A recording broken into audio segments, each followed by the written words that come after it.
Tom raconte qu'il était au tribunal, soit parce qu'il est juge ou avocat, soit lui-même pour une affaire, et qu'il a assisté à une audience qu'il a laissée sans voix. En effet, il s'agissait d'une femme qui avait divorcé d'un homme parce qu'il avait attrapé un cancer. Elle avait divorcé parce qu'elle estimait que ça impactait sa qualité de vie, et comme il était mourant, elle n'avait pas du tout envie de s'occuper de cet homme.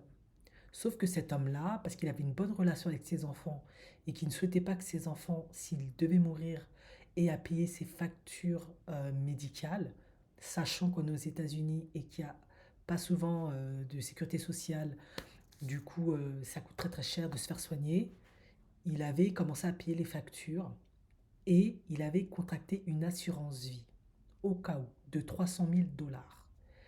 La femme a divorcé, donc elle prend sa part et elle n'a absolument pas droit à cette assurance vie. Sauf que elle est partie au tribunal pour porter plainte contre son ex-mari car elle voulait avoir une partie de l'assurance vie en anticipé, c'est-à-dire avant que le gars il meure.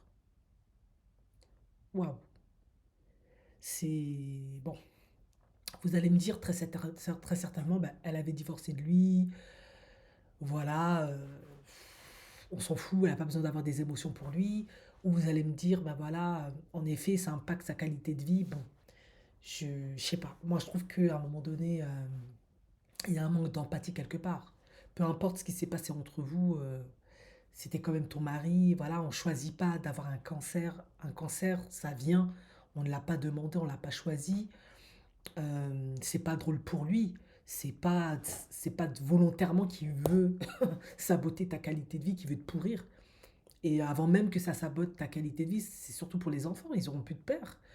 Selon leur âge, ils vont devoir grandir sans père, c'est pas évident. Voilà.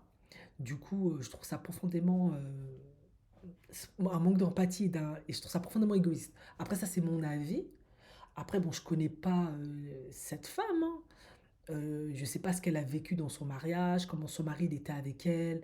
Peut-être que c'était un monstre et puis voilà, il est tombé malade et puis elle a trouvé cette occasion pour se venger. On peut pas savoir. Mais quand même, c'est quand même, c'est quand même limite quoi. J'avoue, bon, on ne sait jamais ce qui s'est passé dans un mariage. Est-ce que durant le divorce, elle s'est fait douiller, elle n'a pas eu assez d'argent, il est assez malin pour pas lui montrer certaines choses? Je ne sais pas. Ce qui est sûr, c'est que ben voilà, il a une assurance vie, elle n'a pas droit à cet argent, 300 000 $, et elle en veut. Moi, après, c'est mon avis. Je pense que chaque femme aura son avis sur la question. Nous sommes toutes différentes. Mais je trouve que quand même, c'est un peu nul, quoi.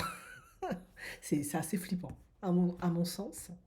Mais bon, on ne sait pas ce qui s'est passé durant ce mariage, ce que cette femme a vécu.